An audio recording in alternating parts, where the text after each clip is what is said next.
What is up, everyone, and welcome to the Random Encounter Podcast, episode 170. I'm your host, James, and I am joined by the Dress Fear Master, the Dominant himself, Bryant, Still in the castle. still in the castle. And of course, we have, I guess I should say, the new Dress Fear Master, the fanboy himself, Phaneckswhy. What's up? And of course, the great Ace Attorney, the guy you can call on if you're ever in trouble, Ash Destroyer. What up, guys, with this extremely NPC outfit that I got on for the podcast. So, Yeah, don't worry. It's just AI upscale. That's what happens when you get AI upscale. That's all that is. AI. pretty much. Your DLSS 5. That's what it is. Yeah, DLSS 5. Yep, that's right. That's about all right. Well, we got quite a few things to talk about today. Today's podcast is really talking about the good, the bad, and the ugly. And we're going to actually talk about it in that order because this was a crazy week. Mid-week, it's just like things started dropping and it was like getting pretty ugly, but then some good news came out. So we're going to start with the good news. But as always, before we begin, don't forget to hit that like and subscribe button. Follow over on Twitch. Also, if you're on Apple Podcasts or Spotify, make sure you follow on those platforms as well. There is an audio version that Bryant always uploads. So thank you, Bryant, for doing that. We're going to have to figure out a way on how to do the video formats. Because now that Apple Podcast supports videos, we got to figure out a way to do that. But we'll get that going One day. very soon. Yeah, exactly. All right, let's begin with the good. Starting off with, it's official. Star Fox, Fox McCloud. Not official. Is the Mario yeah. thing. Okay, yeah, I thought you were gonna say the games, the rumors. Okay, No, continue. not that part. But Fox McCloud is officially joining Mario in the Super Mario Galaxy movie. You remember, I want to say the last trailer that dropped, which was probably a few weeks ago, maybe a month ago. The people were speculating that, oh look, isn't that Fox's outfit? They kept looking at the side, and I was one of those like, nah, I don't think that's Fox. It's got to be somebody else. But here we are. Nintendo officially revealed that Fox McCloud is indeed in Super Mario Galaxy movie. You know what the thing is trippy is, I don't know if you guys have the photo in front of you, if you remember how the photo looks. It is it is part of the thumbnails in for this podcast. But in that photo, there's a monkey next to Fox. And I don't know if he's in any of the Star Fox games. I don't remember him, but all I can think of is the monkey from Mega Man Legends. I forgot what his name was, but the one who, I think his name was just Data, if I remember correctly. He's the one that saved your data. You guys remember him? That's a good pun, but no, I don't remember. I haven't played Mega Man Legends yet, so. You haven't? Oh man, I do listen, remember that actually. He's Yeah. like very bouncy, if I remember correctly. Yep, exactly. He's always bouncy, and every time I just see him, I just think of him. I was like, man, like he just looks like him. But of course, they're different companies, different franchises, so yeah, they wouldn't exist together. But it is kind of cool that Fox McCloud is joining. What do you guys think about that? Okay, so here's the thing, right? I was a bit worried about that announcement for like a couple of reasons. For one, I was worried that, for one, they should have kept that but behind the curtain. They should. I want that to surprise me, because I'm extremely happy to see Fox McCloud be in this Mario movie. It's and it makes sense too, because we're gonna be in space, so like it makes a lot of sense to me, right? But like Nintendo could have kept that under wraps, 100,000,000%. But because I didn't hear about this until a friend of mine called me about it, and I was just kind of flabbergasted by the fact that Nintendo just dropped it, because I thought this was like a leak or something like that, but Nintendo just said, "Hey, Fox is in the movie now." Yeah. I don't know where on a random post on Instagram. So I'm just like, okay, weird. And like there were a couple of thoughts going through my head where like, hey, were they looking at the ticket sales for the first week? Is it like too low compared to the first movie or something like that? That's what I was worried about for the most part, because if they had to like use the Fox McCloud card just to get more people in or something like that, I'm worried a little bit. Then when they came out and say, hey, listen, the reason why they did this is because they're trying to like release like a new Star Fox game. I think sometime in April. No, not in April. Oh, like they're going to announce it in April. You're getting ahead of our topics. Yeah, I know. I'm just saying, like, if that's true, then like, okay, I'm gonna back off. Maybe the ticket sales are fine for Mario Galaxy movie and stuff, and I'm thinking that's what that is in the first place, But overall, I'm super happy with Fox being in the movie, because I feel like this dude needs to get more spotlights and stuff. The last game he had was on the Wii U, which is called Star Fox Zero, I think. So I'm just happy he's getting more spotlight through this stuff. So Did any of you guys play Star Fox Zero? A little bit. only a little Okay. bit. Because somebody was saying that I was just looking at comments. They were saying Star Fox Zero was a remake, but it wasn't a remake of anything, right? It was its original game. I thought I read it was like it was either like the first game of the series, hence Zero, or it's supposed to be like a retelling of the first game story or something like that. Like from a Okay. story perspective, I think it's like a remake in a way, but as far as like a 1-to-1 remake, I don't think so. Okay. Yeah, because I was like, huh? Like, I don't remember that. Like, the only thing that would make sense, and I don't think it was in Star Fox 1. I remember in Star Fox 2, but the little robot thing that you get, like, you can walk, your R-Wing turns into like something that can walk. Yeah. But I think that was only in Star Fox 2. I don't remember that in Star Fox 1. My memory of Star Fox 1 is a little bit hazy. I gotta go back and play that. I honestly thought it was like a bit of a reboot instead of a remake, Yeah. if anything, because I thought they were going to like retell certain things to like basically do like a whole new line of Star Fox game or something like that. Which I mean, it's weird because like I said before, the last like mainline Star Wars game we had was on the Wii U, but Yeah. they never released a new one on the Switch, the Switch One. So I'm just like, okay, Yeah. unless there was like some technical limitations on the Switch One that they want to achieve with the new Star Fox game, which is why the Switch 2 was there in the first place. But I don't know. Who knows? I think it So, might be that it was in I mean, Star Fox Zero didn't sell well, but I mean the Wii U itself didn't sell well either. But they probably Yeah. thought that Star Fox for the modern audience there was just no way it would, like, I guess, survive or sell. Yeah, But if you have which Fox, is why, yeah. which is why they did it for the movie. They throw Fox McCloud in the movie Mm-hmm. just to get all the modern audiences to like him. So makes sense. So to me. I wonder, because Donkey Kong was Yeah. in the first one, right? Yeah. So I wonder if there's any correlation to that versus like game sales. Yeah. Like when that movie came out, Donkey Kong was in it. Maybe there was an increase in sales of like Donkey Kong games, Yeah. right? Oh. So they're like, okay, this might be an idea to like bring other IPs into the Mario movie, so that way it increases awareness and maybe game sales will go up. Yeah, I can see that because I do want to say that, like, my son never really like cared about Donkey Kong outside of like Smash, but the minute like he saw Donkey Kong in the first movie when Bonanza came out, he was excited to play that and he played through the whole game and everything. So that might be, you might be onto something there. The Geek Show says the same thing. He says that's a good point. Hey, if that's the case, right? Hear me out. Remember James McCloud and the fact that he was kind of in F-Zero. So what if we get Captain Falcon in like the third or fourth Mario movie with that logic, right? That'd be awesome. I would love to see that. I mean, they're in space in this one, so it's not that far off of a stretch. Mario Kart, right? they could do Mario Kart, bro. Like Mario Kart, I mean, they kind of or something. they kind of did Mario Kart in the first one. They They did Rainbow Road. The Smash Bros. They This can is do it all again. leading to the Smash Bros. Movie, right? The only thing that's going to be That'd be weird so is dope. Link, because Link is live Yeah. action and not animated. Yeah. Because The only thing. Oh, go ahead.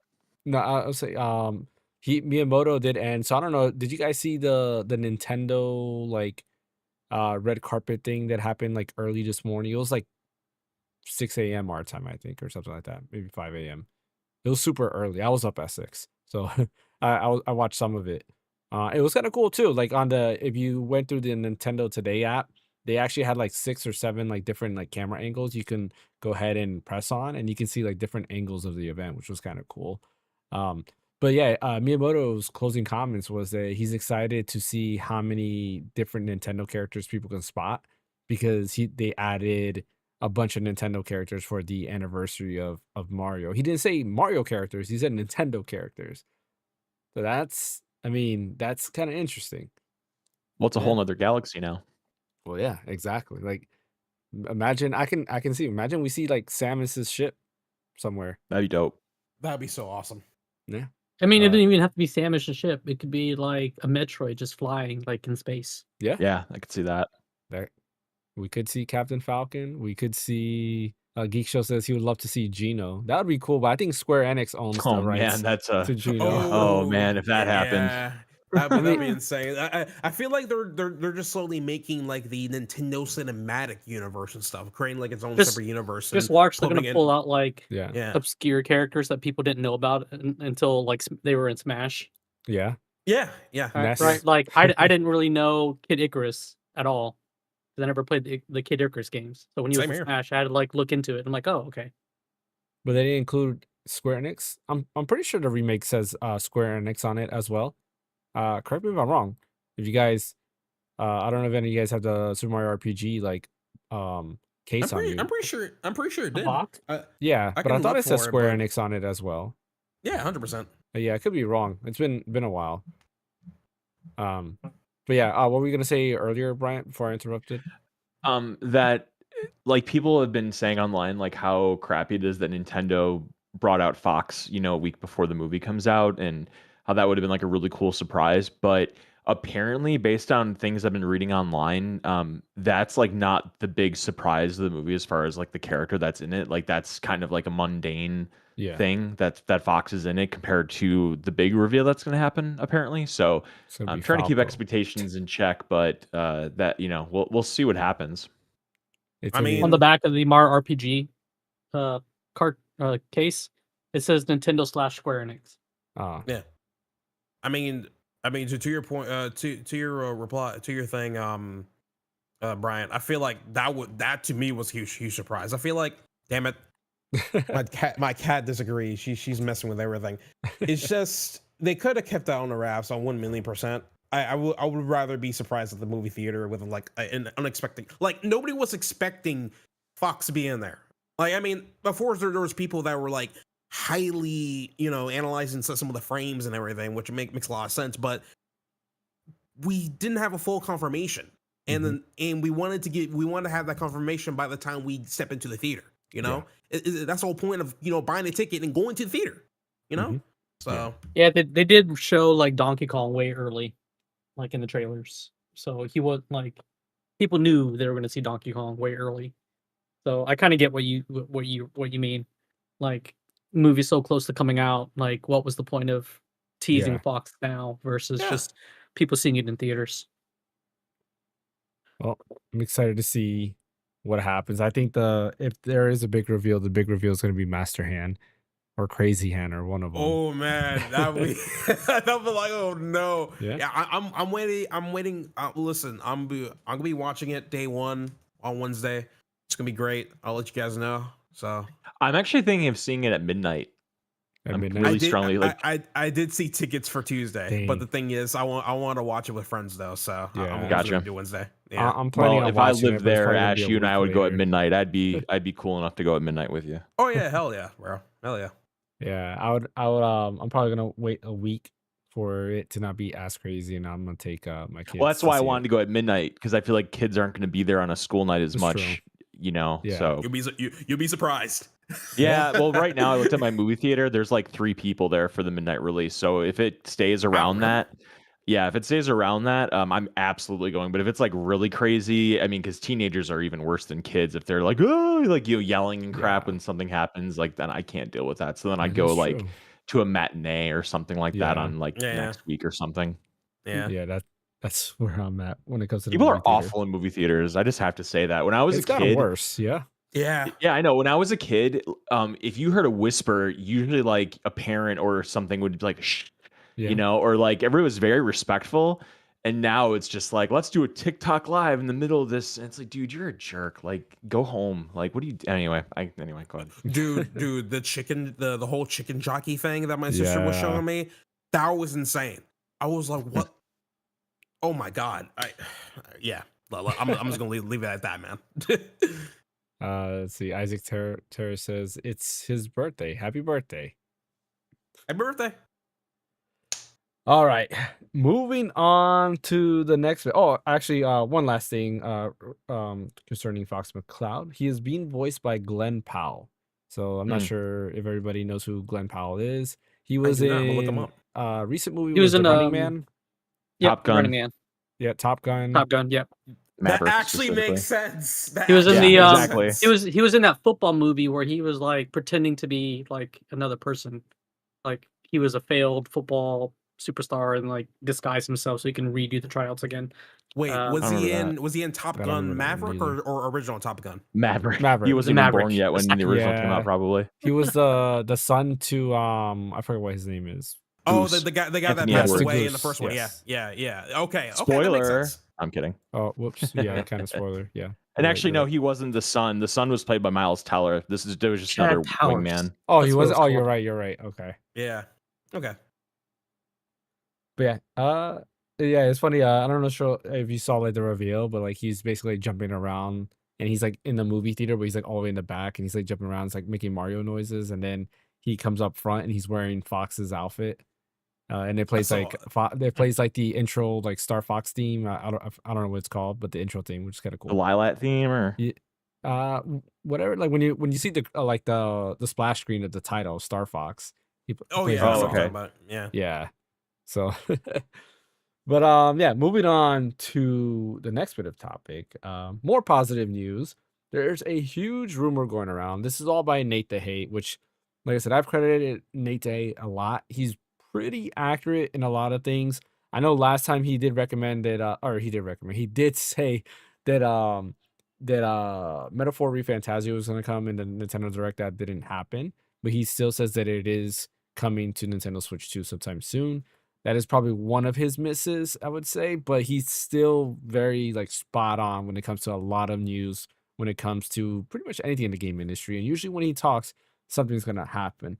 But in this case, he was talking about a lot of stuff in his latest Nate the Hate podcast. Definitely go ahead and check him out at his podcast. You can just type in Nate the Hate podcast and it's available on YouTube. He does that with MVG.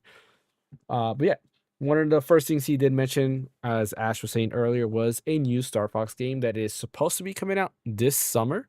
And part of the reason for Fox McCloud was because of that there will be a Star Fox game already coming very soon, which is pretty awesome. I'm excited for that. I can't wait. I hope it's a like real like Star Fox game, because there was rumors. I don't know if you guys Yeah. remember this. There was rumors a while It's back that racing. it's supposed to be some racing game. It better not be a Ooh. racing game, because we already have Ooh, Mario that'd Kart be sad. World. We have Kirby Air Yeah, Riders. they've screwed enough. They've screwed around enough with with that IP. Like, just make a traditional Star Fox game. Like, come Yeah, on. exactly. Yeah, it's simple. You know, what would you guys want, a traditional Star Fox game or something closer to Star Fox Adventures? A traditional Star Fox game. Traditional To me, Star Fox game? to me, it doesn't matter because I love both traditional and adventure. So Oh God! Imagine if they went the Starfield route with Star Fox, Where you can Where it's like a fly mix of both? everywhere? No, where Star no, Fox Field. you travel from planet to planet, right? Yeah. So you play the regular flying in Star Fox when you go to when you go planet to planet, and then when you go down to the planet, you play the Star Fox Adventure like aspect. of it. Nah, they're doing too much. I rather them just to stick with one style and that's it. Just make it simple. Yeah. I'm fine with that. I'm fine with either or. Just don't combine them. I'm good on that. So They should make it what's it called? Virtual Boy compatible with the headset where you're in the cockpit. That'd be kind who of has cool. it, by the way? What's up? Who has the Virtual Boy? Yeah, in the group. Who has it? Fan I have and one. Brian. You guys like it? Yeah, it's cool. I would just get the cardboard one though. It's definitely not worth it for the big honking one. Oh, okay. But yeah, I think that's kind of cool. New Star Fox game. I'll definitely dig in it. Like, I love Star Fox. My first introduction to Star Fox was on Super Nintendo, of course, with the first Star Fox game.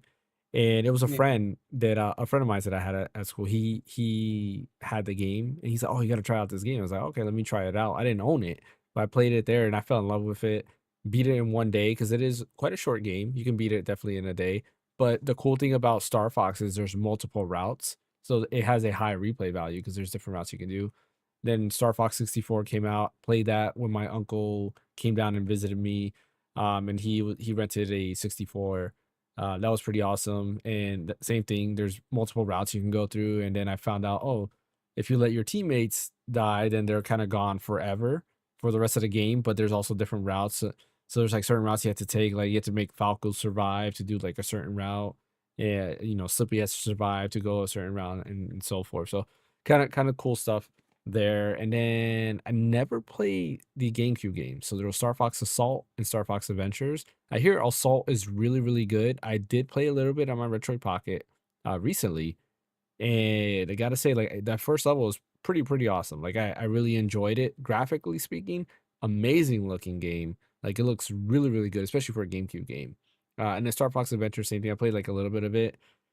it's cool. It's just not Star Fox for me. Like it's different. It feels more like a PlayStation era, like a PS2 era game, like Jack and Daxter or like Sly Cooper or something like that. And then Star Fox Zero, I got it free when Nintendo was giving out like these free games. I forgot what it was for, but I got it free through that. I don't remember exactly what it was for. Maybe it was like a birthday thing or something. I don't remember. I know they gave out a free game and Star Fox Zero was the one that I chose. But when it comes to this, like I don't know. Like I guess a traditional Star Fox game, but maybe a little bit like mix up the formula a little bit, like add to it, I think would be pretty awesome. And have the characters from Star Fox 2 also available because they added in Star Fox 2, there was like 4 extra characters. You can bring them all there. That'd be pretty cool. And I think Crystal was also there. Oh, the Star Fox DS game. I played that one. That was actually pretty fun. I don't know if you guys has anybody here played the DS game? Nope. So that one was interesting. It was like real-time strategy mixed with like normal Star Fox combat. So you would actually like on the bottom screen, you would tell where you want your units to fly to. And then kind of when they got close to each other, they would engage. And then it's a normal Star Fox fight. It was pretty awesome. Like very, very unique at the time, I would say. But yeah, that is not the only game he said that was coming this summer. He also said that Fire Emblem, Fortune's Wii, will also be launching this summer. Which I'm excited for that. I know, Same Ash, here. you're also excited for that as well. Yep. Yeah, so I can't wait for that. He also did say that the next Nintendo Direct won't be until the summer. He thinks that they are not going to do an April or May Direct. June will probably be the next big Direct that they're going to be doing. And that's where they'll announce Fortune's Weave and everything else, which is kind of interesting. Like, I don't know. That was a prediction of his. That's not really like, saying it's stuff that he's heard. I don't think I agree with that because I feel that there's a lot of rumors that were pointing out that Fortune's Weave was coming out in May. So if that is the case, I don't know why they would wait for Direct to show off like Fortune's Weave, or maybe Fortune's Weave will get its own thing. But I don't know. I don't think that's going to be the case. I think maybe May might be better, but who knows? We don't typically get anything in May because June is the Summer Game Fest and all that other stuff, and that's usually where all the big announcements come. But yeah, a couple of other things he said it was coming. Resident Evil Remake Trilogy, he said, is coming this year and will be on Nintendo Switch 2, available sometime later on in the year. And then 2 of the biggest news that he talked about was a 3D Mario game is coming, but not this year. Will be available 2027. It was actually delayed to next year. Part of the reason he said was because of this is his theory. He thinks that it has a little bit to do with GTA, that he doesn't want it to, Nintendo doesn't want to launch around there, but it might be just that they need more time to cook, which is probably the case. I don't think Nintendo's afraid of GTA at all. I don't feel like they're a company that cares about what other companies do. But the biggest news, this is the biggest news everybody's talking about, is we are getting a Zelda remake. Specifically, Ocarina of Rumored. Time. If this is true, I'm super hyped. Like, this makes me want to go ahead and the minute there is a Nintendo Direct announced, I will probably take that day off so we can do a live reaction, because if Ocarina of Time gets announced there, I will go crazy. Hence why I'm wearing a Zelda hat. Not Ocarina of Time, it's Majora's Mask, but still. Same link. So it counts. What do you guys think about all these leaks, I guess you could say, that he announced? Well, I'm hoping for that Direct they don't like waste some minutes on like games that are already coming out, like Fortune's Weave and the new Star Fox game and stuff.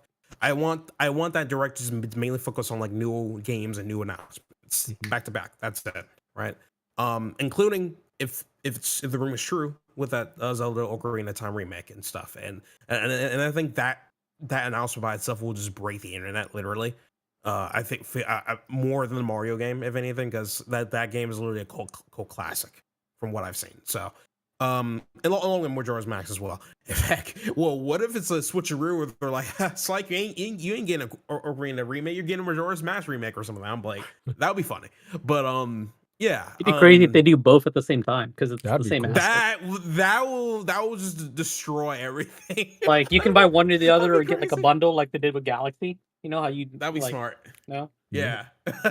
Well, if it's a Yeah, full-on but remake, I hope, because this is supposed to be a full-on remake, like not a Yeah. HD remaster. Like they're from the ground up, they're investing a bunch of money into this remake. So like yeah. if they combine it both, which is probably doable, because Ocarina of Time is not Not like that a big. Yeah. long game. That would be awesome. Like after you beat Ocarina of Time, then you just go straight into You Majora's unlock Mask. Majora's Mask. That's the That'd only be way awesome. to That'd get be very Majora's old Mask. Is school. that you have to beat Ocarina of Time first to unlock Majora's Mask. And, I and just- that would be I'll be right and that would back. be like Yeah. like a surprise. That'd be so freaking hilarious too.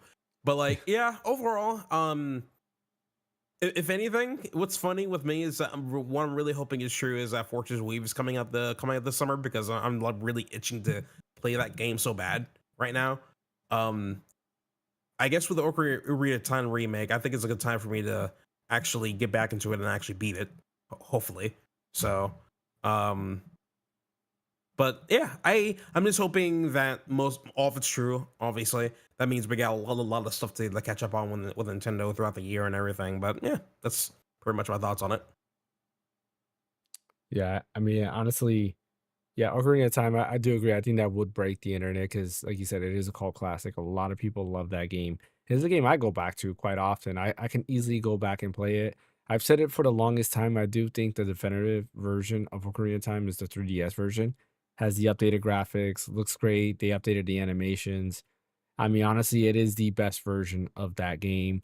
Graphics overall, like people think, oh, well, it's the same thing as the 64. It is not. If you look side by side, they're using different textures. Everything just looks a lot better overall. The lighting is improved. The facial animation is improved. Just everything. The jumping is improved. His body movement, all that stuff's improved. But yeah. Fan or Bryant, what are your guys' thoughts?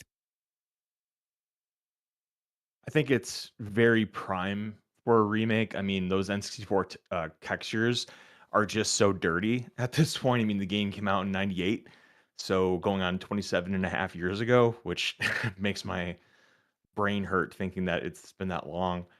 I mean, I wish I had the ability to print money the way Nintendo does. I mean, that thing, if it's real, like it'll sell so much, and it's what everybody would want. It would sell so much. So I really hope it's real.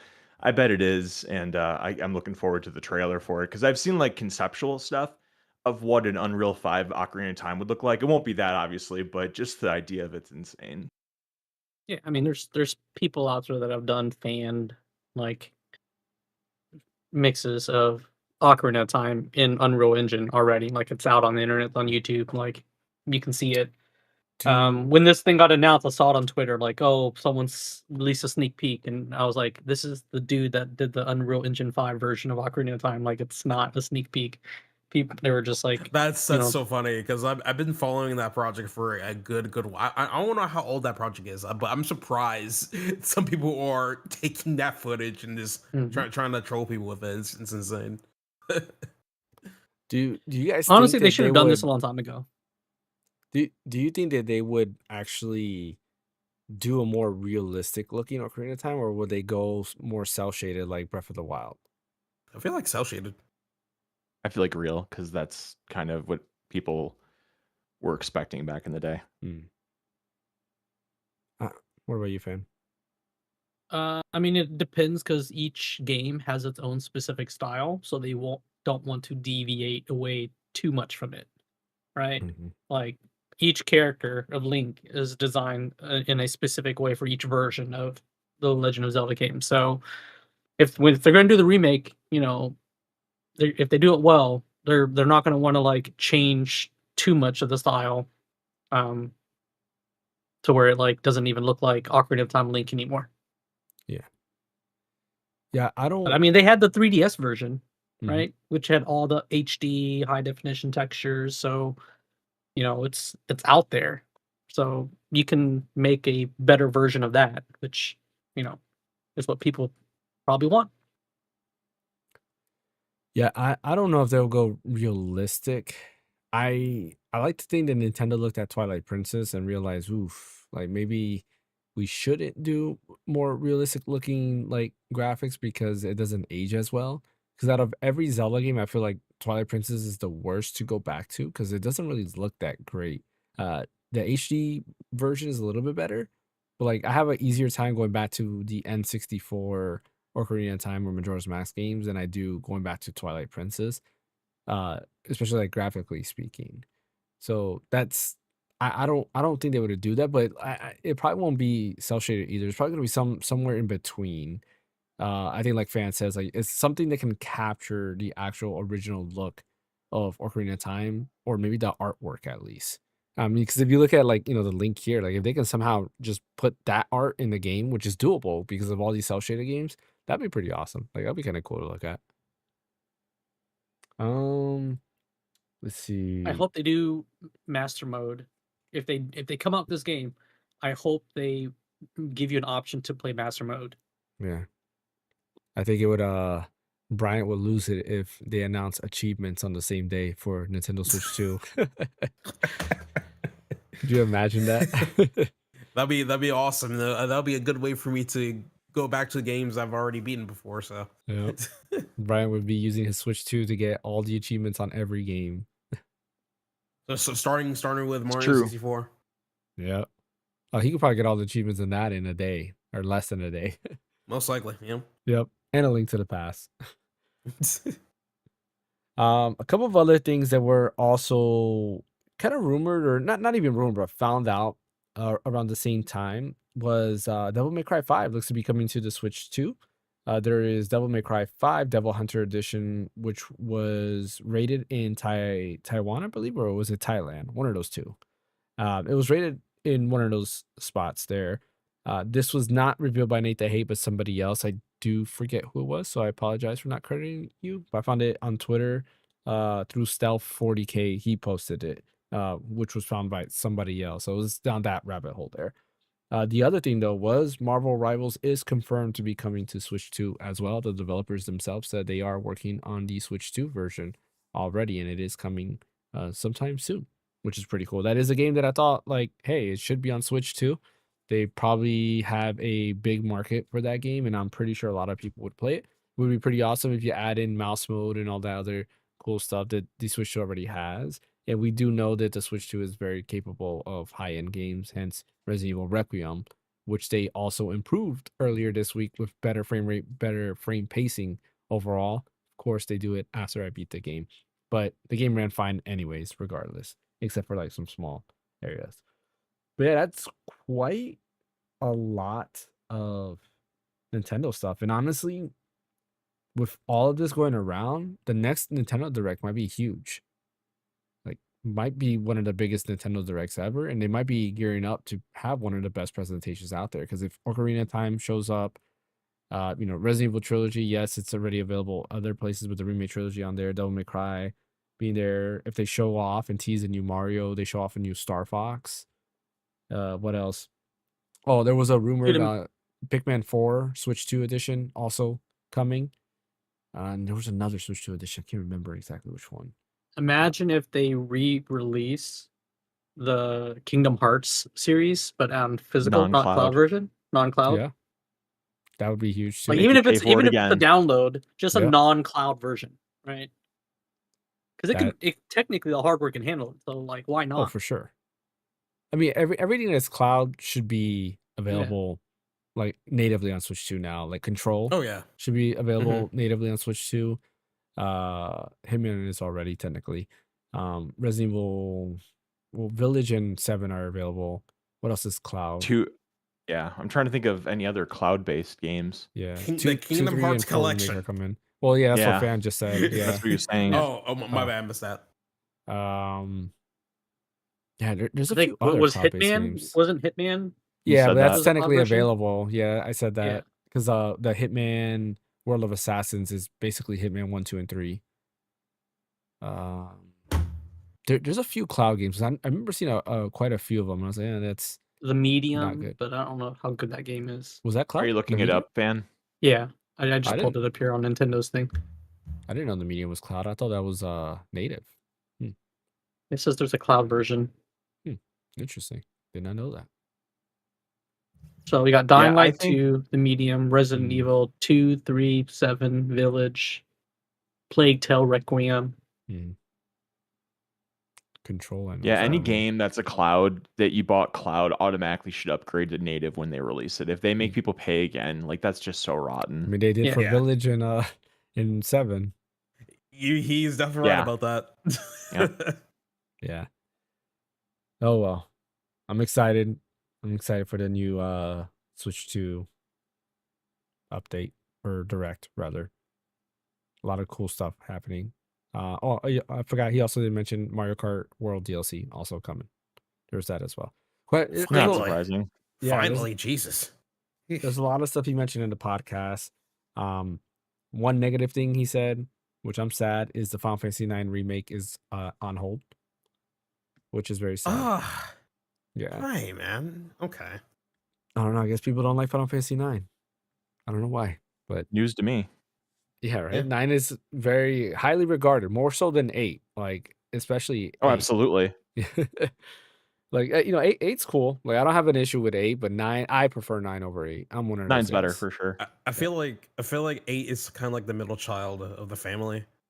People know 8 and they like it, but it's not better than the other Final Fantasy games. So Yeah, it's more like the ungifted child.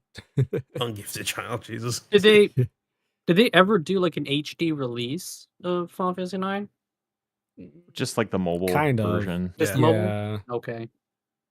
yeah. It's not like Because how I mean they 8 have is. F8 HD. They had Mhm. Final Fantasy 10 and 10.2 HD. Yeah, So they seem to skip 9 out of that whole yeah. HD era. 7 technically too is not HD, but there's the mobile port, which is what they put on everywhere else. Which looks better than the PlayStation version for sure. yeah, it is up-resed. Because the All PlayStation right. version, they don't have mouths, which is annoying. Yeah. All right. Now we're heading into the bad. Uh-oh. Starting with Nintendo, since we're still on the topic of Nintendo. Bloomberg has reported that Nintendo is cutting production by 30% due to lackluster US sales. It's quite a bit. The person who did write this article, though, is Takashi. I forgot what his last name is. He is known for getting things incorrect. Like he did something, I forgot what it was. We talked about it on the podcast last year. And Nintendo had to come out and say, no, that is wrong. And they had to correct everything because everything he said was 100% wrong, which was crazy. So a lot of people are taking everything with this a grain of salt. He also said some stuff about PlayStation, which was 100% correct, wrong. I'm sorry. And PlayStation had to come out and correct them and be like, no, this is not true. So I don't think this guy knows what he's talking about. The other thing that makes me not kind of believe it is that GameIndustry.biz did report that the Switch 2 is the fast selling console ever. And where's that report here? Oh no. So going to that report, here's the number. So Wii U, it's outsold the Wii U by 302%. No, of course it does, right? GameCube 139%, Xbox 360 120%, 3DS 96%, Xbox Series 73%, that's including both Series X and S, Xbox One 61%, PS2 56%, Switch 45%, Wii 34%, PS4 30%, and PS5 29%. This is, of course, in the span of the 9 months that the Switch 2 has been out, which is quite a lot. So it's kind of weird that they are still outpacing every other console that I just reported, which is basically every console, right? They didn't mention like Super Nintendo or anything like that, but those sold significantly less than some of these consoles. And they're going to be cutting production because the US specifically sales weren't that great during the holiday season. Like, I don't know if I believe that. What are you guys' thoughts on this? So I have a couple of things. I have a couple of questions. One, how is Takashi still with Bloomberg? If he's known to get some huge things wrong, especially with two different companies like Nintendo and Sony, so wrong to the fact they have to come out and correct them. I'm surprised Takashi's still even there in the first place. So, Excuse the me, that's what contract. you want in a reporter, Ash. hey, listen, I'm pretty sure Bloomberg is like really high up there when it comes to like reports and stuff. And the fact that he's still with them after all that, that's insane. But anyway, He but probably has a contract. Probably. Yeah, that's why. But the other And they thing can't get rid of him. The other thing too, the only thing I would say that could back up his claim is like, and this is based on observation, is that I've seen like a good amount like of wholesale stores like Costco and like some other places that were selling, that had like a huge surplus of the Switch 2s with Mario Kart World on it, and they were selling that straight up for $450. And at that point, when I see stuff like that, that tells me that, hey, they're trying to get rid of these units and stuff. Like, they don't want these things to keep sitting in the taking up space for other from other products and stuff. You know, heck, my roommate that's how he got his Switch 2. I think he got it from Sam's Club for $450 with Mario Kart World and everything. So, I mean, that's the only thing that I can see. I can see why Nintendo cut 30% back and stuff, because because first of all, Nintendo didn't authorize them to be like, hey, sell this bundle for $450. The retailers took it upon themselves to get rid of those units. So they're like, at that point, let's just cut back on the amount that we need to make for the US or something like that. So, but then again, grain of salt, right? But that's pretty much my thoughts on it. That or the cost of NAND flash is so high now Yeah. that they're like, we have so many still in stock, we should probably just slow down a little bit. Oh yeah, 100%. Yeah, but didn't Nintendo already has like a contract for like a good 2 years or something like that? So They said they're price will stay good the same. till the next fiscal year in terms of pricing. Yeah, so maybe, I don't know. Yeah, I mean, they according to that Bloomberg report as well, he says that that shouldn't mess with sales still estimates, that they're still going to reach their sales targets. It's just a production amount. Which also to me, I'm just kind of like I'm one of those things that just because you have inventory in stock, I guess we're so used to scalpers and everything like that. It's like, and it specifically says US. yeah, Right? specifically US. But like, yeah. But I feel like still selling people are so everywhere used to scalpers that they just want consoles to not be in stock. And that's a sign of them, selling a lot. Succeeding. Yeah, exactly. But then you get people also, when consoles are not in stock, oh, it's artificial, what do they call it? Artificial Inflation. Oh no, Inflation. artificial scarcity. Artificial scarcity. yeah, scarcity. Yeah. Yeah. And it's like, okay, so which one is it? Artificial scarcity, or they're not selling? I mean, they sell quite often. Like today alone, where at work, I saw plenty of people buying Switch 2. So they sell, and I see it quite often. I even saw Xbox Series X being sold. I was like, wow, like that I don't see every day. But yeah, anyways, like that was interesting. Yeah, I don't know if I agree with that. I don't think that's the case. And all these people saying that Switch 2 is in trouble, I don't think that's the case. We That's already not see in the trouble. first 9 months, it's out beating every platform. The closest is the PS5, which is 29%.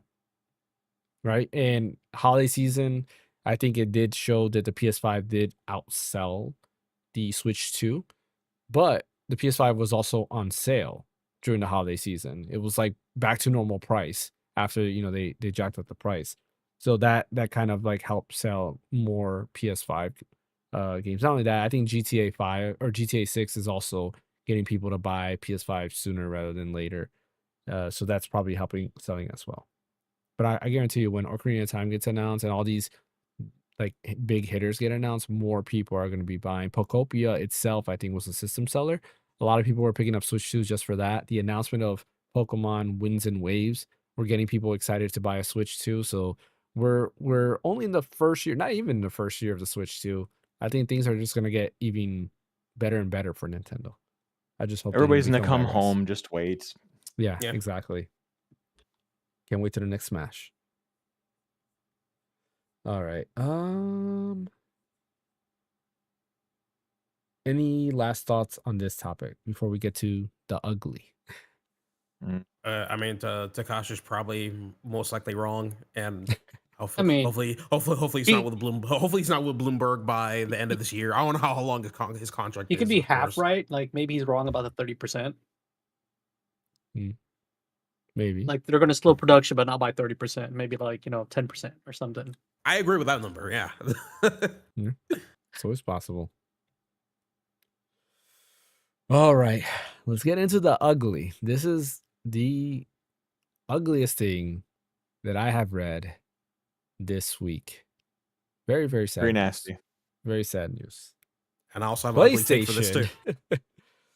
PlayStation is raising the prices in all regions on all of their consoles. Only by like $5 though, right, James? Oh. Let's get No? into that. The PS5 Oof. digital currently is $4.99 to pick up, right? It will be going up to $5.99 for the digital slim PS5. The PS5 disc is currently $5.49. It is going up to $6.49. The PlayStation 5 Pro is $7.49. I just got mine. Yeah, where's my box? It's somewhere over there. But yeah, just got mine. It's $7.49. It is going up to $8.99. $900 for the PS5 Pro. The PS Portal is currently $199. It's going up to $249. Buy a Portal on Those are- Facebook Marketplace. People are selling them like crazy still. Yes, it is. That's a huge jump. Like that is probably as big as when Microsoft did their jump, and they jumped by like a lot. Like they went up by $100, $150. I don't understand what the plan is. I've heard different talks of Sony's getting too like cocky, so they're raising the prices because they know that people are going to buy their system anyways. Because everybody's kind of forgotten about Xbox. I mean, Xbox has a presentation earlier this week, and I haven't even talked about it yet. We are going to get into that a little bit. It'll be like a quick 1, 2, 3 with that. But a lot of people don't even know that there was an Xbox Presents. A lot of people stopped caring about Xbox. I mentioned earlier today, I saw the first Xbox Series X being sold in like months. I don't usually see Xbox Series X being sold. So I don't know if I technically agree with that, but I do feel that Sony is in this point of now, hey, they have what is the right word I'm looking for? When you're basically a monopoly. There we go. They have a Monopoly? monopoly in the gaming space, not including Nintendo, because I do feel that most people have a Switch, also have something else, right? A different console or PC or whatever the case might be. But Sony has a monopoly in the console space. And maybe this price hike is showing a little bit of that cockiness of like, hey, yes, memory shortages are causing things to go up in price, but you guys are going to pay $900 for a PS5 Pro anyways. What are you guys' thoughts about this? I got Well, did you- one of the I got to let this off because I got one of the stinkiest takes in the history of takes because bro, listen. Hey, you can say Sony can say, hey, prices are going up because of RAM stuff. Prices going up because of NAND prices, this and that. But at the end of the day, Sony doesn't give a damn. They don't. You know why? Because in 2020, you enable the same consumers that are complaining about these price hikes has enable scalpers to sell the base PS5 digital only for more than $1,000. They did. So all I'm saying is that I don't really care about this price hike thing because the consumers have already shown Sony on how much they're willing to spend on a PS5 back in 2020. People were spending more than $1,000 on a digital only PS5. It was even the Pro. The Pro hadn't even came out yet. So the fact that the PS5 Pro was $900, that's at that To be point, fair, that's that a was steal. based on scarcity, though. That wasn't based on how amazing Yeah, it was. it is was on based scarcity, but people yeah. can wait. People can wait. Like, come on. I They think I can get wait what on a Ash is PS5. saying. Yeah. Yeah, like it's just listen. I'm not. Yeah, this point- and yeah, if you show the mindset that it's could potentially happen, Yeah, someone's I'm gonna just saying, take advantage of that. Yeah, Sony saw that how much you're willing to spend. They're like, man, how come all these Joe Schmoes are getting all this profit, but we're not? So they're going to do the same freaking thing. So I don't even care about this whole AI data center thing going on and how they're raising their prices, because at the end of the day, even without that, Sony probably would have upped the prices anyway, because consumers already showed them how much they're willing to spend on this damn thing.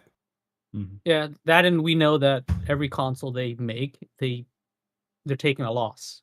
So they're just they're already taking a loss because they're making I- their money back on the games. Here's the thing, right? I miss the old days where like when Sony, I think when Sony first came out with the PS3, they were clocking them because they had their console at $800, but people weren't taking that crap, and eventually they had to slash the prices because consumers didn't want to spend that much on the console. And if you look at with Nintendo with the 3DS, it wasn't doing too well because for one, the library wasn't too hot when it first came out, and plus I think Nintendo was selling it for like $350 or something like that. So and it was getting so bad where they had to slash the price like down to like $200, I think, or I it think was lower. I think it was it 350? It might have been 250. I That was thought. $299 when it was $300. something Oh like yeah, that. No, $300. the 3DS. Yeah. The 3DS is $249. Yeah, it was 250 at launch. Yeah, and then they It was lowered 250 it at to launch? to 199. I think. $199. Yeah, it's 189. Yeah, my bad on that. And like, and the thing is, people are like, okay, the 3DS looks cool, the 3 thing looks gimmicky and everything, but where are the games at?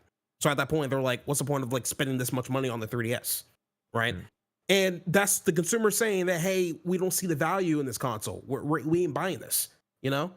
But now in this day and age, doesn't matter what the price tag is for console these days. People are going to buy it, you know. And Here's my problem with that take, Ash. It's that there are so many consumer goods that have happened over the last 20 years that scalpers paid a ton of money for at launch as first adopters, and then the market eventually regulated it and the companies never raised the price to that mark. That happens way more often than the other way around, where it starts off high scalping and then the company raises the price to meet that. Like I think they're mutually exclusive in this case. I don't think that one necessarily means the other, because otherwise you'd have I mean, Xbox Series X's were getting scalped for really high prices when that came out, and that's in the basement now. So I don't think one necessarily begets the other. I think that PlayStation back in 2020 with COVID was a hot commodity, and everybody wanted the new PlayStation because at that point Microsoft had ceded their ground with the Xbox, because that just wasn't, like, they died with the one, and so that was the hot thing to get, was the PlayStation. So people were willing to pay for it. With the thing with these prices, though, I mean, what's interesting is I just read an article today that Corsair actually is dropped the prices of their RAM by like 35% because of that big blow up with Sora. And like how I don't remember what company it was, but some company had to like completely abandon their plans to buy like, $6 billion worth of RAM or something like that. And so that's going to start driving the RAM prices down. So maybe it's going to be a bit of a bubble, exposing what actually the value is of things. So that's why I find it interesting that Sony's willing to do this price hike now, when you have a company who's a major RAM provider like Corsair dropping their RAM prices. So you'd think that, but this kind of goes to what you, Ash and James, you both were saying, is that they can get away with it not because of what the market said that people would pay 5 or 6 years ago. It's just they just think they can get away with it. I think because, as James said, it's monopoly, because nobody wants an Xbox. Nintendo isn't a competitor with them anymore. So they're going to put it up as long as people buy it, and I don't see them going back on this. Like, I don't see them, raising these prices by this significant of a margin on April 2nd, and then nobody buying it, and then they're like, oh, our bad, let's go back to the other price. Like, this is it from now on. So they must have done some research to bake in this cake that, okay, people are going to be buying it less, but our profit margin is worth the lesser amount of consoles we're going to be selling between tariffs and inflation and scarcity of parts, or whatever the case may be. So it is really unfortunate that they're doing this. I can't believe that they're doing it again after I feel like they just raised prices on all this stuff. I think it's, however, to their credit, I do like that they are giving people, a week to go and get their hardware if that's what you really want. Because James, you were on the fence about it, but that price hike coming in 5 days definitely put a scoot in your caboose or whatever about getting out there and getting your console. Well, the funny thing about that is, I was actually planning a week ahead to get it on Friday, regardless. But I bet that didn't hurt though, that they were No, gonna it raise the didn't. Like price. when I saw that, I was like, oh, my worry now was like, oh shoot, like are people gonna be going to in droves to find a PS5 Think. Pro or something? Because when the GameStop Worry I about went stock at to, that there was point. only one left. And it was like, oh man, like I got That's gone. lucky there. Yeah, I was hoping that it was Right. still there, and it was. When I first walked in, they're like, Good. oh, we don't have any. I was like, what? I was like, your website says there's one. And it's Just like, did kidding. you click on it? I was like, yeah, I clicked on it. I double checked, and then they looked and like, oh yeah, we do have one.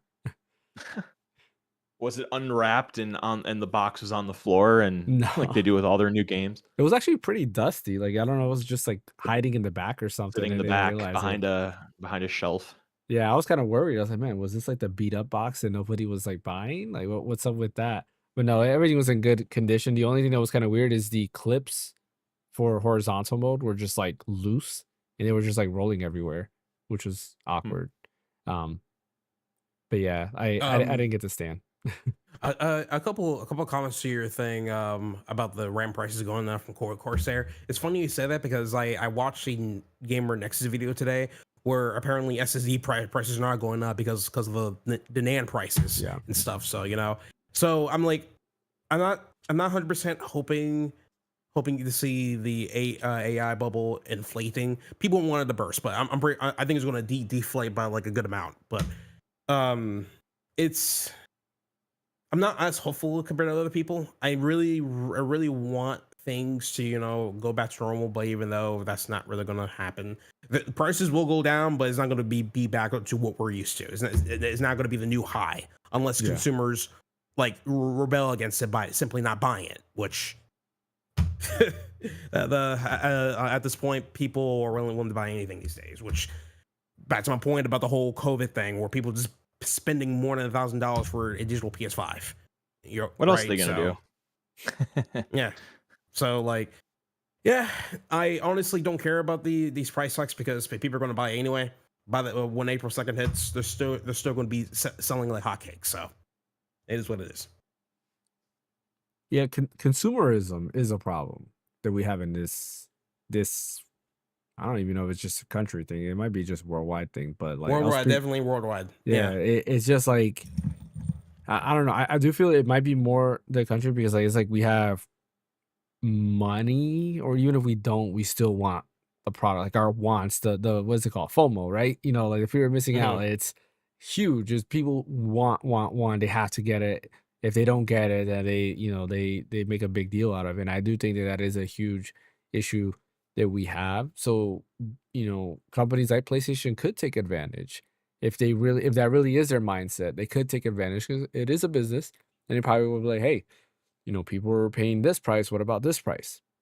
I do hope that there is one player that can really change things and could change things for PlayStation if they come in at a lower price, and that is Valve and the Steam machine. Because I'm now thinking that the Steam machine is going to be $1,000, but if they could price a Steam machine at $700, I think that would make a lot of people go to a Steam machine over a PS5 in general. Because if the cheapest PS5 is now $600, why not just spend another $100 and you have a PC that will basically last you a very long time, and performance wise, I think it's on par with the regular PS5, if I'm not mistaken. So that makes it like you're right. Yeah, so that would make it'd be PS5. Yeah, so that would make it closer, especially with FSR and stuff like that. That it'll be available with that. That'd make it a better deal, honestly. Better than $700 versus like a PS5 Pro. Okay, wait. So hear me out, James. So like, let's say the Steam machine is $700, right? Yeah. All of us would agree to go for the Steam machine over the PS5 at that point. But the problem is we're actually more like hardcore gamers and more tech savvy compared to like your typical casual person, So my question is to you is, would you think that the Steam machine will appeal to the average casual person that wants to go out and buy themselves a machine to, play video games? Because I feel like the PS5 already has that casual market already. Yep. Yeah. I don't know I if the s- Steam I machines say are able to yes. steal. I don't think the Steam machines are able to steal that casual market away from Yeah. Sony. Right now, Yeah, I here's agree. the thing: the Steam machine has a lot of great benefits. Like for example, you don't have to pay for an online subscription just to Mhm. play online because it's a PC. There's a lot of a lot of boons with this Steam machine, 100%. But will that be enough to steal the casual market from the PS5 back to Valve? And Van over here has an answer for that, so I'm willing to hear your thoughts on that, Well, Fan. I mean, they're already doing a lot of features that people are already comfortable with consoles, like instant on when you use the controller. Right, Mhm. you push the button on the controller to wake up. Right, Yeah. they have that feature already on the Steam machine. Specifically, they had to design it as part of one of the HDMI ports, so it's not something that you can do on a computer. It's so they had to specifically design it with the HDMI port. That's why the HDMI it doesn't say it's 2.1 certified, because they went around to make it to where you can wake up. Um, so that is already one big feature, because I love that for like freaking Nintendo and my PS5. I can just push the controller and the console turns on, and then my monitor switches over to whatever input I have that on. And the whole big picture mode with Steam already is very console like. The only issue is that you're going to get is some of those games that people are familiar playing with, that you have to pay a subscription to play online, have that anti-cheat stuff kind of like built into that version. Like, so that might be the only negative. So here's the big problem with that, because the casual market is deeply into live service games and multiplayer, which is something that the Steam machine kind of lacks due to that anti-cheat problem, if anything. So to convince somebody that plays Call of Duty or plays 2K or plays Fortnite or plays, I think you can run a Rocket League off a Steam Deck on the Steam Deck. Yeah, I'm pretty Yeah. sure you can. Yeah, you Yeah, can. Yeah. but You the, can. There's some the- multiplayers that do it. It's just there's certain ones that have that anti-cheat, like what is it? Is it Fortnite. Valorant? see, Yeah, here's the thing: Valorant or Fortnite don't work.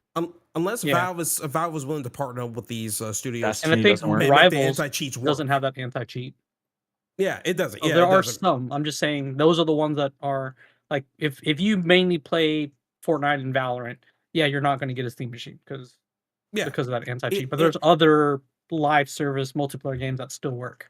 Oh yeah, 100%. But the thing is that when it comes to the casual mind, they want to make sure, hey, we'll be able to download this game and just run it, just like Right. I can do with a PS5, right? Because so now we're scaling back to like more simplicity's sake for the casual audience and stuff.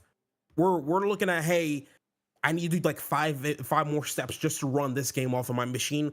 Where compared to the PS5, all I got to do is either put in the disc in or download the game, and boom, it's already on, right? So I see what you mean, Fan, but I think Valve needs to do a lot of leg work from their end, especially with other studios, which they had before. I know they made an attempt with I think with EA regarding to Apex Legends, because Apex Legends was notorious for their anti-cheat not working on Linux, but they managed to get that working on the Steam Deck. So if they make those same efforts with other big studios and stuff to make the anti-cheat work, mainly just for like the Steam OS, if possible, then there might be a chance for that. But I do know for a fact that the casual audience is typically deep into multiplayer / live service games at that point, and it would be a tough crowd to grab if the Steam machine can only play half of those games. Meanwhile, PS5 can run on almost most of those games to begin with without any issue. You know, so it depends on what Valve was willing to do, and on top of that, let's hope the guy, if the Steam machine is actually $700, you know, due to like pricing and everything, because at that point, if they want to make the Steam machine somewhat profitable from their end, they have to do a lot of leg work to make it, to have a lot of units being pushed out, along with a lot of like they have to make a basket out of it essentially, Yeah. to make it worthwhile for them and stuff. But yeah, that's my whole thoughts on that, if anything, because like of course, like the normal gamers, like you and I and other friends that we know of, we will probably will be more enamored to get a Steam machine compared to the PS5.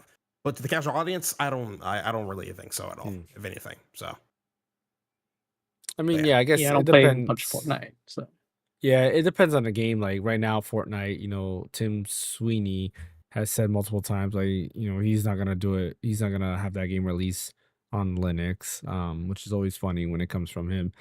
But like other games like Rocket League works on Linux, Marvel Rivals works on there, Battlefield, I think Battlefield RedSec works on there.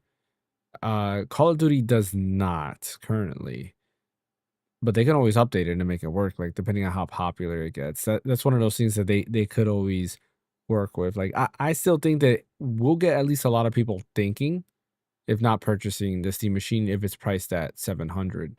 Because at that point, depending on the games you play, of course, you're really kind of like, okay, let me go there. Now, if Sony is backtracking, like we reported a couple podcasts ago, and they decide to go back to, hey, these games are first party exclusives, that will still keep people returning back to the PS5 and then PS6 if a new God of War comes out, if a new like God of War trilogy is coming out, new Ghosts of whatever game comes out, a new Horizon game comes out, and so forth.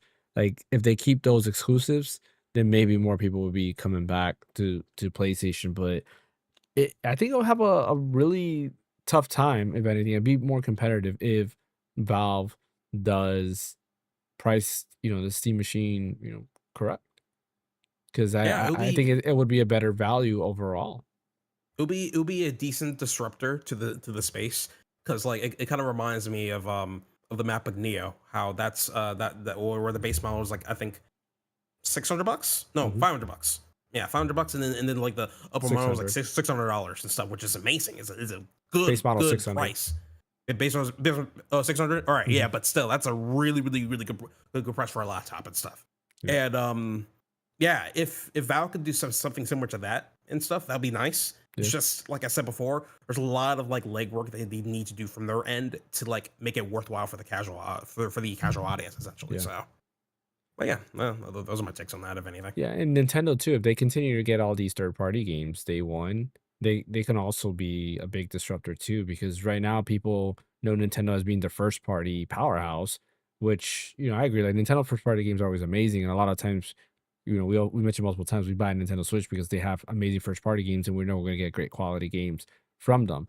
But if they can bring quality like day one games like Resident Evil Requiem, Pragmata, they can continue bringing those games over, like they would also be a big disruptor because then a lot of people would just go that route. If they bring over Call of Duty and Marvel Rivals already announced and Battlefield and so forth, like I think they can actually hit a dent in Sony. They already have in Japan. It's just a matter of time before they do it everywhere. So I do feel Sony needs to be careful. I'm curious to see how the future goes, if they will ever bring down the price when memory shortages come back to normal. Because the first raise in price was because of tariffs. Tariffs have gone down, yet prices have not gone down. They went back up. They stood at that price. So now the next excuse is memory shortage. Are prices gonna go back down I doubt it. Like I think the prices are here to stay. If anything changes, it's going to be the PS6 is going to launch at a lower price point, and then people will just easily jump to a PS6. But that also like makes me wonder if Sony is working on this new handheld. Like I was thinking, okay, if this portable PS5 is coming out, it's probably going to be around $400 to $500. But now it might be $800 for a portable PS5. That new handheld that's supposed to be coming out next year. And then not only that, like I know some rumors are saying that the PS6 is coming out next year, but Sony last year said that they're only halfway through the PS5 cycle, so I don't think that that's happening. It just has you wondering what's going to happen in just the gaming space in general, because nobody cares about Xbox. Xbox is kind of like doing their thing, and everybody's just like, whatever, like nobody cares. Yeah. Nintendo has already said that, hey, they don't know what the future holds. As of right now, they are not going to up the prices to the Switch 2. They seem to be the only one that's kind of like holding back. And then PlayStation is just kind of like I don't know, like a monster from Monster Hunter in rage mode, just being like, whatever, I'm gonna do my own thing, and that's it. So yeah, the future of gaming is kind of scary. If I can't say so myself. I Yeah. hope devs just come and say, hey, we don't need a PS6. We're still trying to work on the PS5. Like, don't give us a new console anytime soon. That's what I really hope. I don't think a PS6 is needed right now. That's just me though. Yeah, I mean, how much more can I you agree too. push frames and resolution, right? Because everything's like Yeah. the only thing you can do right now, would be like 4K 120 like native, like Yeah. but then I think with how with upscaling and stuff works now, like exactly.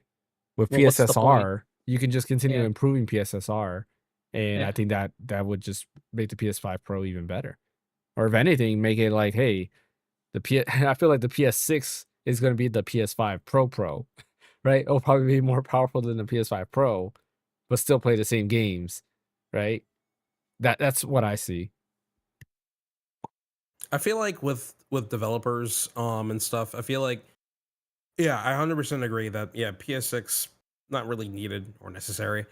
Um it could if we can see more devs like just heavily optimize their engines in their games and stuff. Just like how we were seeing recently with the Reach for the Moon engine along with the Christian Desert engine as well. Even though the game is not highly favored by us, we can definitely admit that they definitely did a really good job when it comes to optimization of their games and stuff, especially when you were able to hit 4K 60 FPS with a I think it's a R7 7900 XT or something like that with the ray tracing on. So it's just I want to see more of that. I want to see more better optimizations for more lower end hardware. And if they have to, and if they need to, maybe also go back and like do more release more games on older hardware like PS4 or even the Switch One or something like that.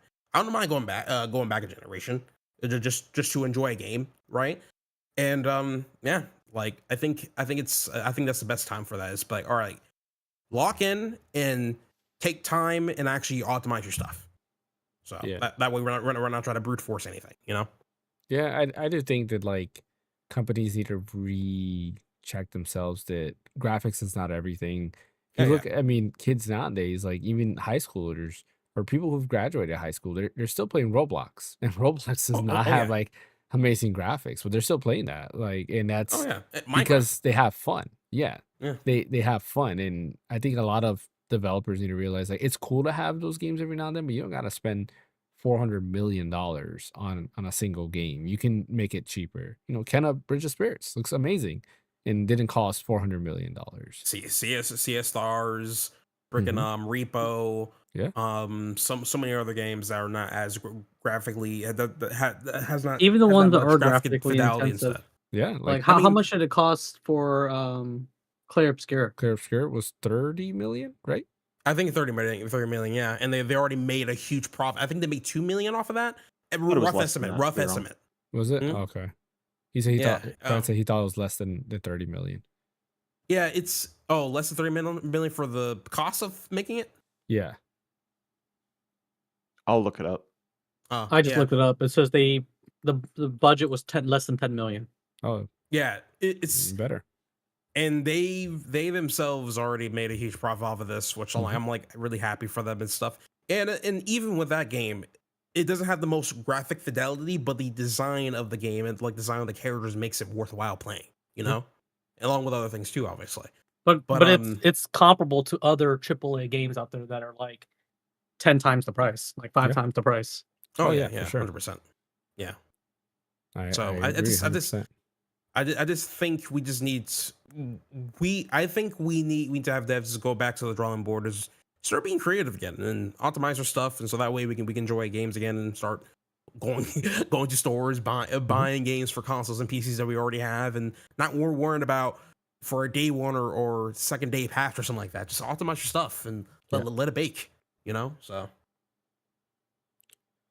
Well, we'll have to wait and see what the future of PlayStation holds. I'm trying to get back into the ecosystem, mainly because I was excited for the handheld. I was thinking in my head, not only that, like there's a lot of nostalgia Funny thing is, I got the PS5 Pro and tested out Rebirth. There is a pretty big difference. Like people, it's funny when I went to GameStop to buy it, they were like, "Oh yeah, there's not that big of a difference." I was like, "Well, I watched Digital Foundry and they say it is a big difference." But having it in front of me and seeing the difference in Rebirth, and I made sure to play Rebirth on my OG PS5 the night before, so I can have a clear image of what it looked like. It is a pretty big difference. Like it is more on par with almost what I have with my PC with the 5070 in terms of quality. Like it does a really, really good job of the upscaling resolution wise. Like, it looks 4K to me. You're getting 60 FPS. Like it just everything overall looks a lot better. So yeah, I mean, PS5 Pro is an impressive piece of hardware. I gotta look for more to see what other games are PS5 Pro enhanced to test those out. I know with the toggle, you can also play games that are not PS5 Pro enhanced to kind of brute force it to be enhanced, similar to like the old boost mode on PS5 or PS4. So I'm willing to test those out. I played like Astro Bot 2 because I need to finish that, and it's supposed Astrobot to. has PS5 Pro enhancements. Yeah, I was gonna say it's supposed to. I don't see a difference in that game, but I think it's because of the art style. So for me, it's like kind of hard to tell the difference. That also, and I didn't play that game the night before, which I should have. Maybe I would have noticed a bigger difference.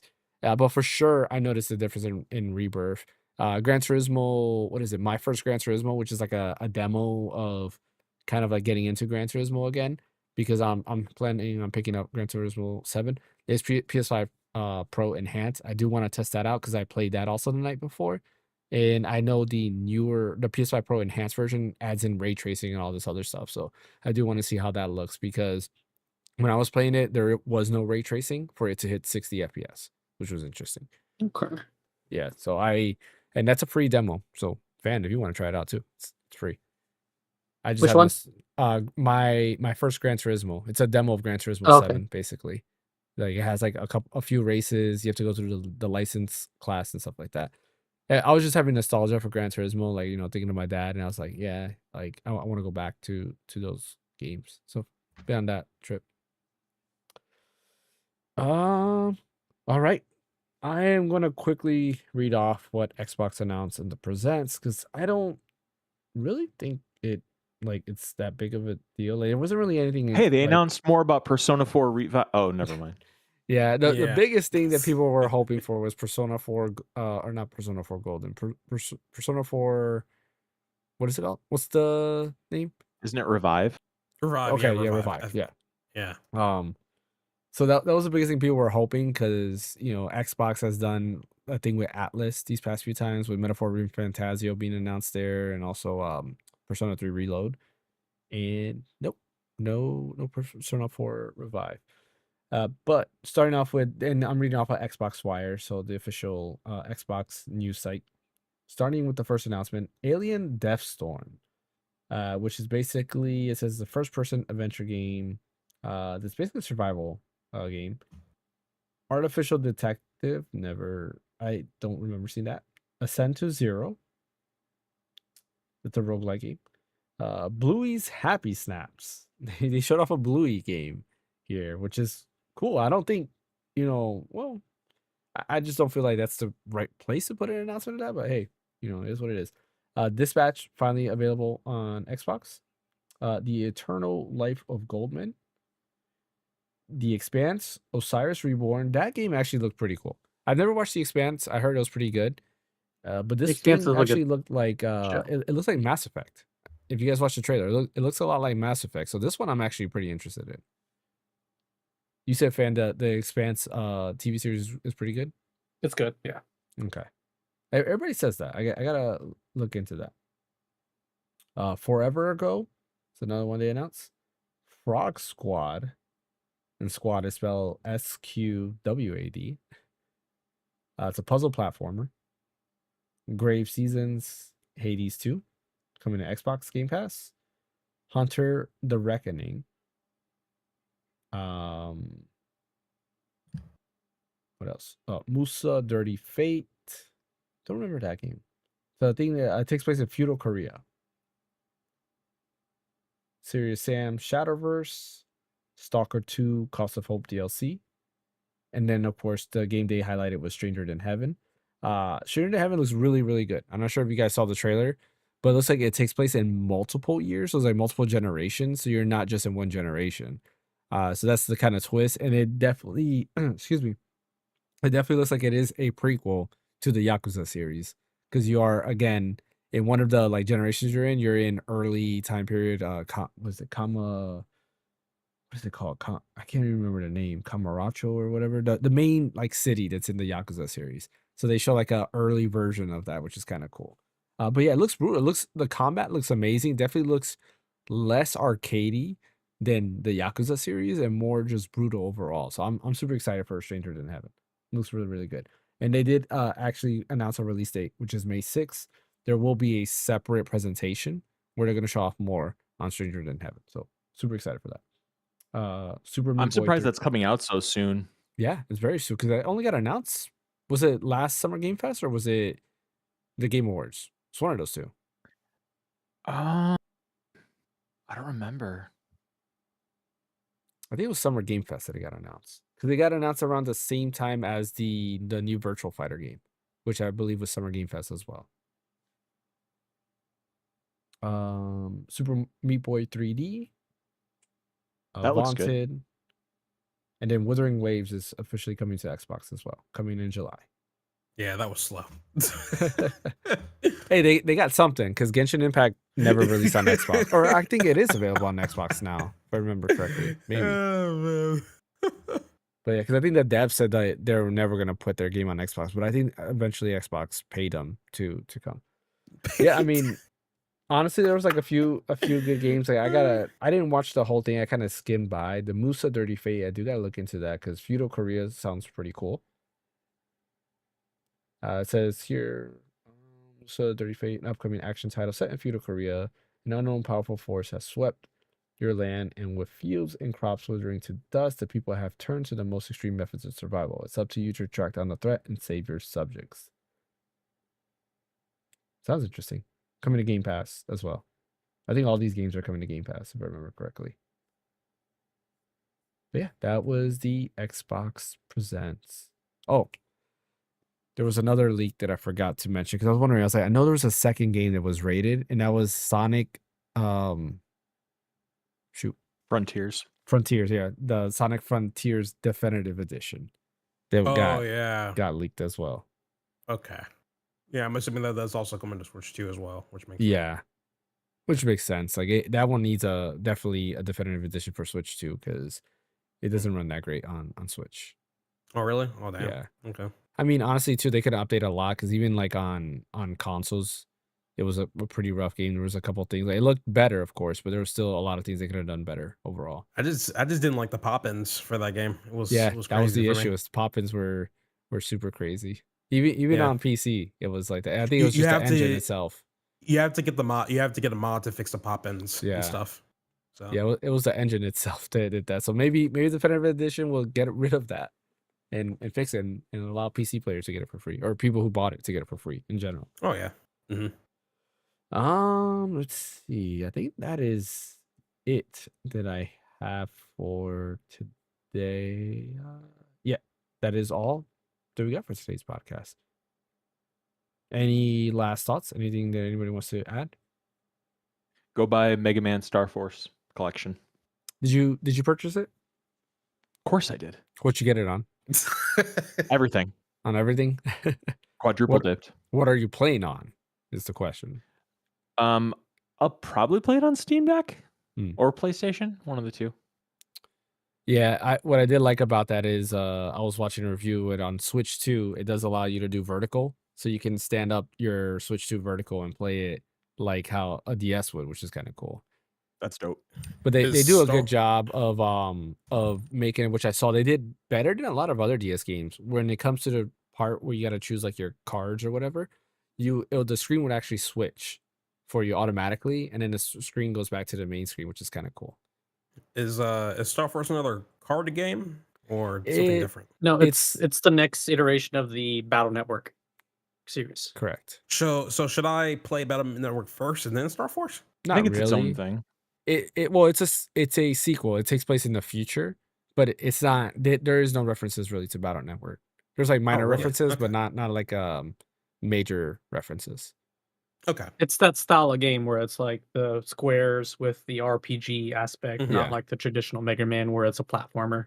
But it instead of being like landscape, it like switches it this way. So you're seeing it from a over the shoulder style versus just left and right style.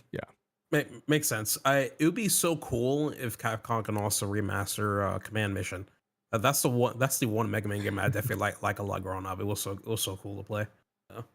Never played Command Mission. Yeah, you should. It's a JRPG.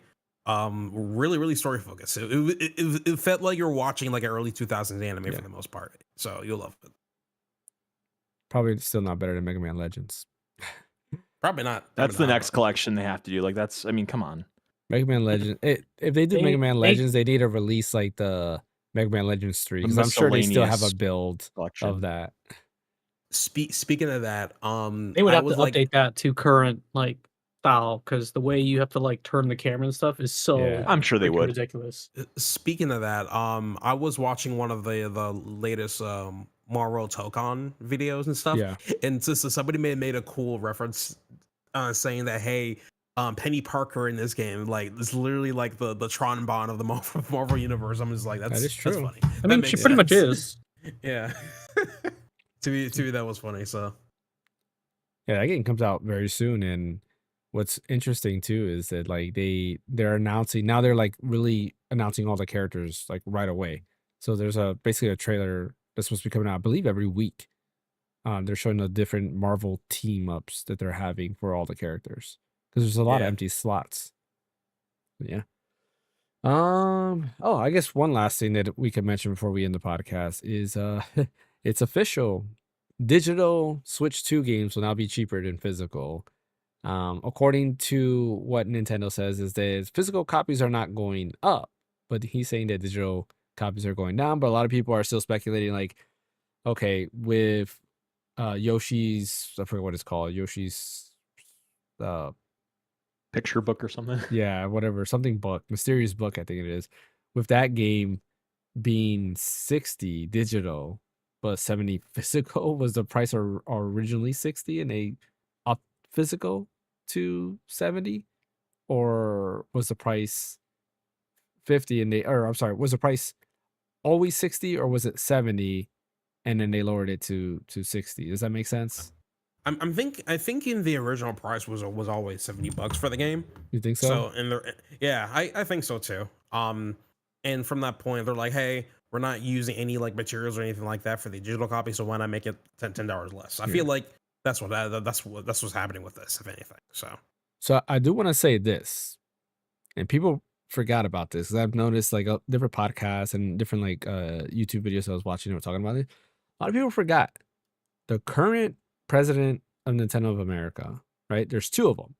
There's, I forgot what they both are, but one of them was the president of Nintendo of Europe.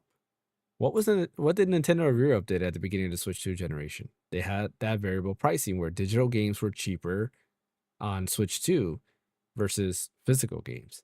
I didn't know that. Now he's over here in America, and now what's happening here in the US? Digital games are being cheaper now than physical. So I do think that is something that he himself specifically did over there, and now he's doing it over here. While That's it's good. kind of cool because the argument for years, I remember this all the way back to the PS3 era, was like digital games would be cheaper versus physical games, which always should have been because you don't have to really worry about supply chain, having to get disc and all this other stuff, especially on Nintendo where you have to do cartridges. And I felt like digital should always be cheaper than physical because you're spending less money. You're not going through a third party. You're going to the store like officially. So you should get a discount there, but it never was. In this case, having it cheaper, and if these games are supposed to be a certain price and they are actually $10 cheaper, then I think that is a good thing overall. The downside is this will be the push to push everybody to digital, and then physical will eventually go away. Which is, I think it sad. was going to go that way anyway eventually. I mean, that I do agree with too, but it was, I like owning boxes. Even if it's a game key card, I still like owning the boxes for everything and seeing the different like box art and stuff like that. It's just kind of sad that we won't have that anymore. All right, but that brings us to the end of the podcast. I appreciate everybody for joining. As always, don't forget to hit that like and subscribe button and follow over on Twitch. We will be back next Friday, or I'll be back next Friday, continuing my run of Eternal Darkness. Yesterday I did play earlier than usual, but enjoying it was nice. Shout out to everybody that did appear in. I had a few people come in and give me tips. I On couldn't the make game. it. Sorry. It's all good. It's all good. But I had a few people come in and give me tips on stuff, which is kind of cool. There was a part where I was stuck. I was like, man, I could have sworn I went everywhere, and it was just I forgot to what is it in the level? Who are you playing as? I don't remember. Um, dang, I don't remember who you're playing as. But there's I a saw you were part playing where as like the older merchant guy, and then you were playing as like the monk in the church. yeah, I don't know if it's the monk in the church. I think it was the monk in the church where you have to go to like there's like all these like wine bottles, or not wine bottles, Mhm. but like wine like barrels in the Yeah, what do you call? basement. Yeah, there's a word for him. I don't remember, but yeah. Mhm. Yeah, I was in that room and I kept like, pressing on all the barrels and it kept saying the same thing over and over. I was like, okay, I guess there's nothing here. So I ran away, ran around the whole, it wasn't the merchant, it was the what's his name? Paul something, Paul The Luther, monk. the monk. Yeah.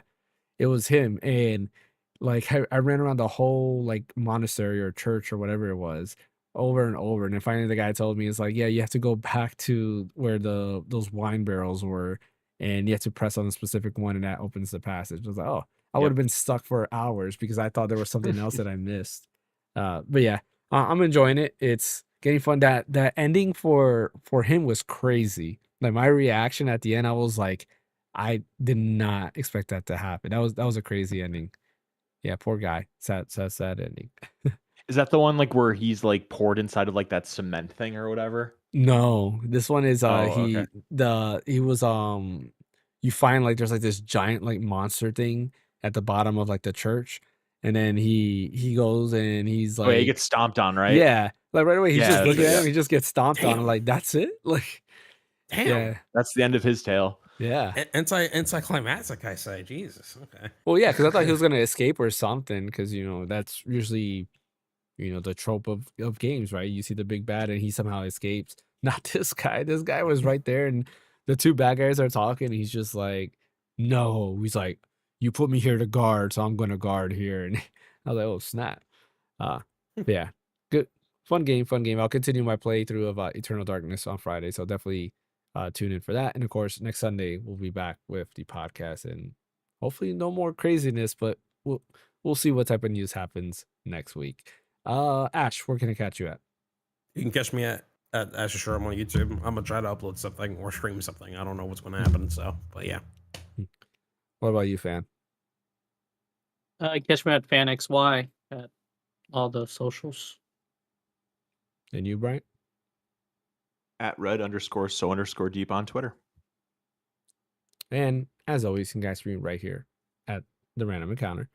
We'll see. I still have videos planned. I just gotta get the time to. The hard part for me right now is time. It's hard to make videos, but I do have a couple videos planned. I was thinking of doing a PS5 Pro video. We'll see. I gotta play with it a little bit more, see how I feel.